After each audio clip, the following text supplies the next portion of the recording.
Es una de las películas más inquietantes del cine mexicano, y hoy vamos a descubrir todo lo que hay detrás de Hasta el viento tiene miedo, un clásico que sigue sorprendiendo a generaciones.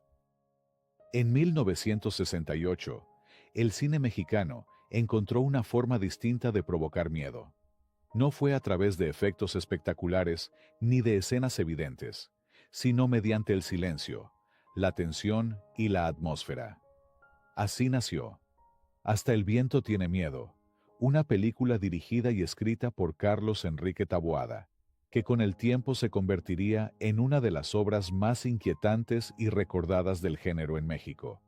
La película se estrenó el 30 de mayo de 1968 en el Cine Orfeón de la Ciudad de México. Su permanencia en cartelera fue de aproximadamente 4 semanas, un tiempo considerado exitoso para una propuesta de este tipo en aquella época. No fue un fenómeno masivo inmediato, pero tampoco pasó desapercibida. Y aunque no conquistó premios internacionales en su estreno, con el paso del tiempo logró algo mucho más difícil: trascender fronteras. Años después, la película comenzó a ser proyectada y valorada fuera de México, en espacios culturales y ciclos de cine donde se le reconoce como una pieza fundamental del terror latinoamericano. La historia nos lleva a un internado femenino, un lugar aislado, rígido y profundamente silencioso, donde la disciplina domina cada rincón. Pero detrás de esa aparente calma, algo no está bien. Hay una sensación constante, casi imperceptible, de que el lugar guarda un secreto, uno que no ha sido olvidado. Todo comienza con Claudia, interpretada por Alicia Bonet, una joven sensible que empieza a experimentar pesadillas. En ellas escucha voces, siente una presencia y ve a una figura femenina que parece llamarla desde lo alto del edificio. Con el paso de los días, esos sueños dejan de parecer producto de su imaginación y comienzan a sentirse como un llamado real, como si alguien intentara comunicarse con ella desde otro tiempo. Al compartir lo que le sucede con sus compañeras, el ambiente en el internado cambia. Lo que antes era rutina se transforma en inquietud. Algunas no creen en sus palabras, otras se sienten atraídas por el misterio. Pero poco a poco, todas comienzan a percibir que algo extraño ocurre en ese lugar. La tensión aumenta cuando, como castigo, varias alumnas son obligadas a quedarse en la escuela durante las vacaciones. El encierro se vuelve absoluto. Ya no hay distracciones, no hay escapatoria. Solo quedan los pasillos, el silencio y el viento. Es entonces cuando el misterio toma forma. La presencia que Claudia ha visto podría ser la de Andrea, una exalumna que murió años atrás dentro del internado. Pero lo verdaderamente inquietante no es solo su aparición, sino lo que representa. Andrea es el eco de algo que fue ocultado, una historia enterrada bajo la autoridad y el silencio. Dentro de ese mundo cerrado, destaca la figura de Bernarda, la directora del internado, interpretada por Marga López. Su carácter es firme, autoritario, casi impenetrable. Ella representa el orden absoluto, la disciplina sin cuestionamientos, y su presencia impone una tensión constante en cada escena. En contraste, aparece Lucía, interpretada por Maricruz Olivier, quien aporta una mirada más humana, más comprensiva, convirtiéndose poco a poco en una pieza clave para entender lo que realmente sucede. Entre las alumnas, Kitty, interpretada por Norma Lazareno, destaca por su personalidad fuerte y directa. A su lado están Ivette, Josefina, Silvia y Marina, quienes, juntas, construyen ese universo juvenil atrapado entre la obediencia, la curiosidad y el miedo. Todas ellas forman parte de una comunidad que, sin darse cuenta, está cada vez más cerca de descubrir una verdad que ha permanecido oculta durante años. Y en medio de todo, la figura de Andrea, interpretada por Pamela Susan Hall, aparece como una presencia silenciosa pero dominante. No necesita palabras. Su sola aparición basta para llenar los espacios de inquietud. También participan actores como Enrique García Álvarez, Rafael Llamas y Saidi Dupeirón, aunque la esencia de la historia recae en ese universo femenino que Taboada construye con precisión. Un espacio donde la autoridad, la juventud y el miedo conviven en silencio. Al final, Hasta el viento tiene miedo no es solo la historia de una aparición. Es la historia de un lugar marcado por la represión, por secretos que nunca se dijeron y por emociones que fueron contenidas durante demasiado tiempo. Y es precisamente eso lo que la hace tan poderosa.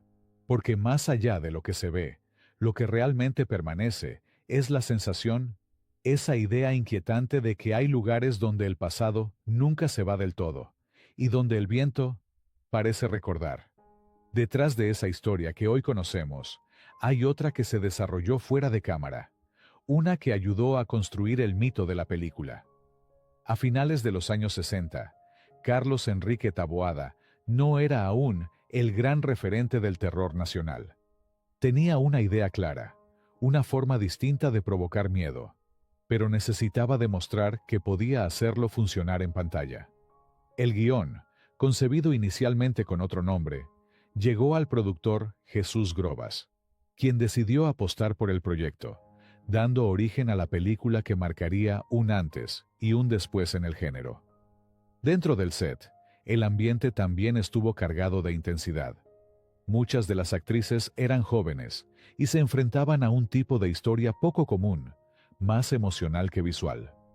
Una de las experiencias más recordadas fue la de Elizabeth Dupeirón, quien vivió momentos de gran tensión durante la filmación de una escena compleja.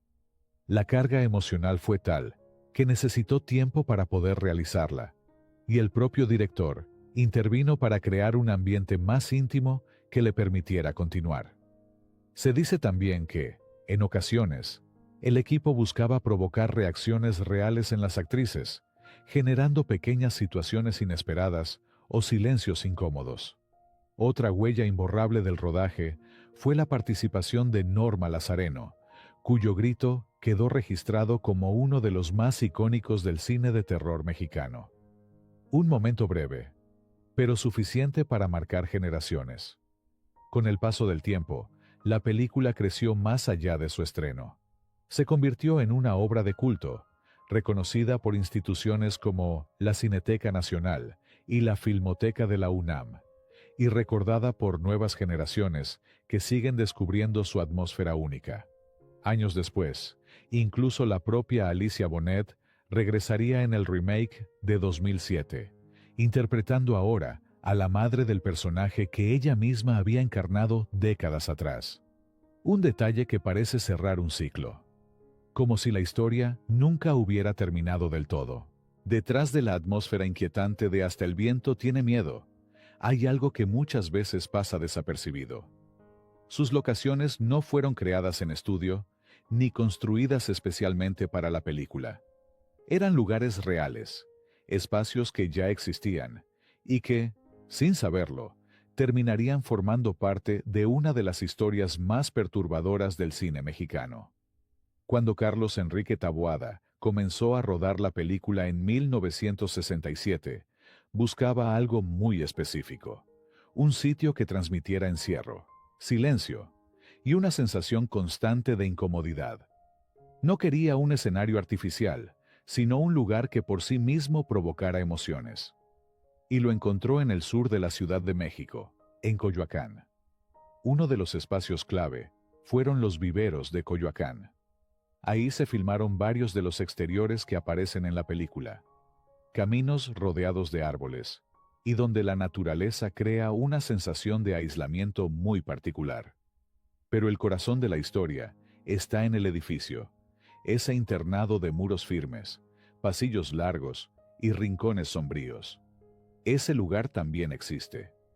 Antes de convertirse en la sede de la Escuela Superior de Música, a finales de los años 70, el inmueble ubicado en Manuel Fernández Leal, número 31, era, en realidad, una residencia particular que databa de principios del siglo XX.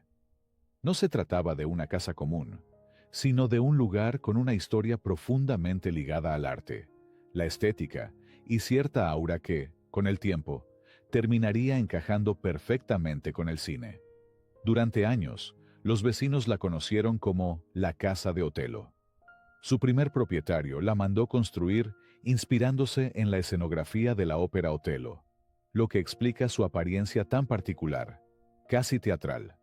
Esa influencia se percibe en su arquitectura, en sus formas, en sus detalles, como si la casa misma fuera un escenario detenido en el tiempo. Se decía que el famoso tenor italiano, Enrico Caruso, llegó a cantar desde una de sus terrazas hacia la calle, llenando el espacio con su voz. No hay pruebas concluyentes de que esto haya ocurrido, pero la historia ha sobrevivido durante décadas, alimentando el imaginario que rodea a la casa. Cuando se filmó Hasta el viento tiene miedo en 1968, la propiedad todavía funcionaba como una casa privada, lo que permitió al director utilizarla para crear la atmósfera lúgubre del internado. Fue hasta finales de los años 70 que el Instituto Nacional de Bellas Artes adquirió el inmueble para expandir la escuela de música debido a la alta demanda de estudiantes. La combinación de estas dos locaciones fue clave para el resultado final. Ahora vamos a recordar los rostros que dieron vida a esta inquietante historia. Alicia Bonet fue el rostro central de la película y una de las actrices mexicanas más identificadas con este clásico del terror. Después continuó trabajando en cine, teatro y televisión en títulos como Rubí, Viviana y Lo que callamos las mujeres. En 2025 se confirmó su fallecimiento en la Ciudad de México, a los 78 años, por complicaciones pulmonares. Décadas después de la película, incluso reapareció en el remake de 2007, en un guiño muy simbólico para los seguidores del filme original. Marga López ya era una figura enorme del cine mexicano cuando participó en la cinta, y siguió siendo una presencia de enorme prestigio en cine, radio, teatro y televisión. Nacida en Argentina y consolidada artísticamente en México, fue una de las grandes damas de la pantalla nacional. Falleció en 2005 en la Ciudad de México, dejando una trayectoria larguísima y muy reconocida por instituciones como la Filmoteca de la UNAM. Maricruz Olivier fue una actriz de gran fuerza dramática, recordada tanto por papeles intensos en cine como por telenovelas importantes. Su papel en la película reforzó esa imagen de mujer firme y compleja que la distinguió en pantalla. Murió en 1984 en la Ciudad de México, a los 50 años. Su carrera quedó asociada también a proyectos como Teresa y otras películas y melodramas de gran impacto. Norma Lazareno se convirtió en uno de los rostros más recordados del cine de terror mexicano, gracias a esta película y a El libro de piedra. Continuó trabajando durante décadas en cine, teatro y televisión, y sigue siendo una figura querida por el público. Su nombre permanece muy ligado a la película, especialmente por una de las escenas más memorables de la película. Hoy, con 86 años, se mantiene activa en el medio del espectáculo mexicano. Renata Seidel, después de aparecer en la película, continuó una etapa en cine y televisión, pero luego intentó abrirse camino en la música. Más adelante formó, junto con su esposo Blas, el dueto Renata y Blas, aunque no alcanzó el éxito esperado. Finalmente se retiró del medio artístico y se estableció en Guanajuato, llevando una vida mucho más discreta, lejos de los reflectores. Elizabeth Dupeirón siguió una carrera mucho más larga y visible que la de varias de sus compañeras de reparto. Trabajó en cine, telenovelas y teatro desde muy joven, y se mantuvo activa por décadas en la televisión mexicana. Es una de las integrantes del elenco que más continuidad tuvo dentro del medio artístico. Hoy, a sus 75 años, vive una etapa distinta, alejada de los escenarios, marcada por desafíos personales que han cambiado el rumbo de su vida.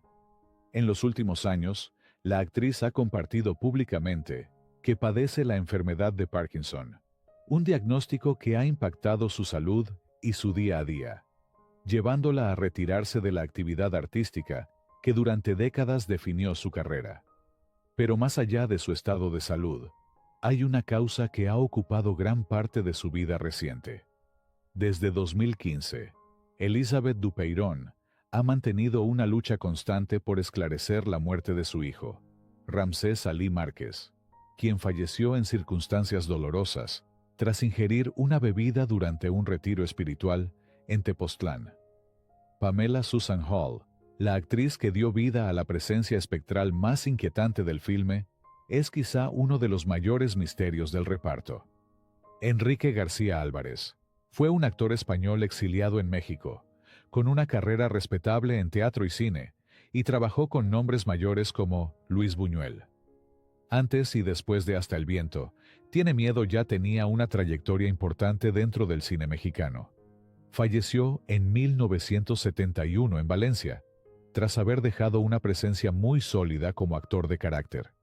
Rafael Llamas, actor y también figura del doblaje, desarrolló buena parte de su carrera en México después de emigrar desde España.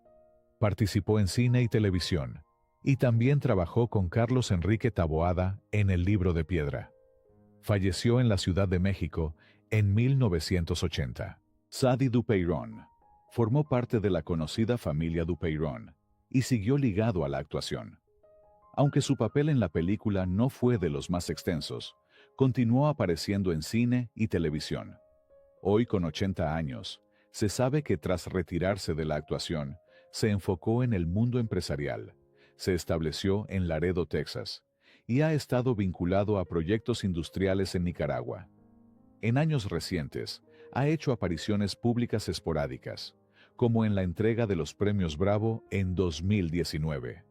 Pero más allá de su historia y de sus personajes, Hasta el viento tiene miedo es una película que esconde un significado mucho más profundo del que parece a simple vista. No se trata únicamente de un relato de terror, sino de una crítica silenciosa a la represión, a la autoridad rígida y a las emociones que, al ser contenidas, terminan encontrando otras formas de manifestarse. El internado no es solo un escenario, es un símbolo. Representa un sistema cerrado, donde la disciplina se impone por encima de la comprensión, donde las jóvenes no tienen voz y donde el miedo se convierte en una herramienta de control. En ese contexto, la figura de Bernarda no solo es la directora, sino la representación de una autoridad que castiga, que niega, que prefiere ocultar antes que enfrentar la verdad. Y es ahí donde aparece Andrea. Su presencia no es la de un simple fantasma que busca asustar. Andrea es la consecuencia de todo lo que fue ignorado, de todo lo que no se dijo, de una historia que fue enterrada, pero que nunca desapareció. Es la memoria de un error, de una injusticia, que sigue viva. Y el final, lejos de dar respuestas claras, abre la puerta a distintas interpretaciones. ¿Andrea buscaba justicia o venganza? ¿Claudia fue elegida por alguna razón o simplemente fue la más sensible a percibir lo que otras no podían ver? ¿El internado estaba marcado por lo ocurrido o todo era una manifestación emocional llevada al límite? Esa ambigüedad es parte de su fuerza. La película no obliga al espectador a creer en lo sobrenatural, pero tampoco lo descarta. Se mueve en ese punto intermedio donde lo psicológico y lo inexplicable se confunden, dejando una sensación inquietante que permanece incluso después de que termina. Con el paso de los años, esta forma de contar terror se volvió cada vez más valorada. En una época donde muchas películas apostaban por lo evidente, Hasta el viento tiene miedo eligió el camino contrario, el de la sutileza, el de la atmósfera, el del miedo que se construye poco a poco. Y esa decisión la convirtió en un referente. No solo abrió camino para otras historias dentro del cine mexicano, sino que también consolidó el estilo de Carlos Enrique Taboada, quien más adelante continuaría explorando ese tipo de terror en películas como El libro de piedra y Más negro que la noche. Hoy, más de medio siglo después, la película sigue vigente. Nuevas generaciones la descubren, la interpretan, la sienten, y eso es algo que muy pocas obras logran. Porque el verdadero terror no es el que desaparece cuando termina la película, sino el que se queda contigo. Gracias por acompañarme hasta el final de este video. Cuéntame en los comentarios qué te pareció esta película y qué opinas de su historia, me encantará leerte. Nos vemos en el siguiente video.